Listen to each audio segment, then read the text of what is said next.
নমস্কাৰ বন্ধু বান্ধৱীসকল মই মোৰ ইউটিউব চেনেলটোলৈ আপোনালোকক স্বাগতম জনাইছো। আজি নতুন এটা ভিডিঅ' লৈ আপোনালোকৰ মাজলৈ পুনৰ আহিলো। ৰাস পূৰ্ণিমা আহি আছে। ৰাস পূৰ্ণিমাত কি কি কৰিব তাৰে অকণমান ক'বলৈ ওলাইছো। আৰম্ভ কৰিছো। ৰাস পূৰ্ণিমাৰ নিশা সোনকালে শুব নালাগে। ৰাতি 12 বজাৰ পিছত শুব লাগে। ৰাস পূৰ্ণিমাৰ দিনাখন লক্ষ্মী পূজা কৰিব লাগে। তেতিয়া বিভিন্ন ধৰণৰ ঋণৰ ধাৰিনৰ পৰা মুক্তি পায়। আৰু এটা গুৰুত্বপূৰ্ণ কথা, গৰ্ভৱতী মহিলাই ৰাস পূৰ্ণিমাৰ সময়ত জোনৰ পোহৰত পাৰিলে এপাক বা দুপাক খোজ কাঢ়িব লাগে, যিটো আহিব লগা সন্তানৰ কাৰণে শুভ হয়।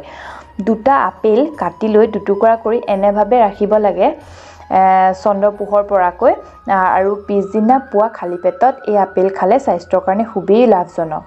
তুলসীৰ 10-12টা মান পাত ছিঙি আনি এটা সৰু পাত্ৰত পানী লৈ তাতে তুলসীৰ 10-12টা পাত তিয়াই থৈ চন্দ্ৰ পোহৰ পৰাকৈ 3 ঘণ্টামান তিয়াই থ'ব। তাৰ পৰা আপোনালোকে সেই পাতসমূহ চুবাই খাব আৰু অকণমান তাৰ পানীও খাব, আৰু যিখিনি পানী বাকী থাকে সেইখিনি পানী চকুত লগাবচোন। তেতিয়া চকুৰ বিভিন্ন ৰোগ প্ৰতিৰোধ কৰিব পাৰে। আজি এইখিনিয়ে আপোনালোকক জনালোঁ।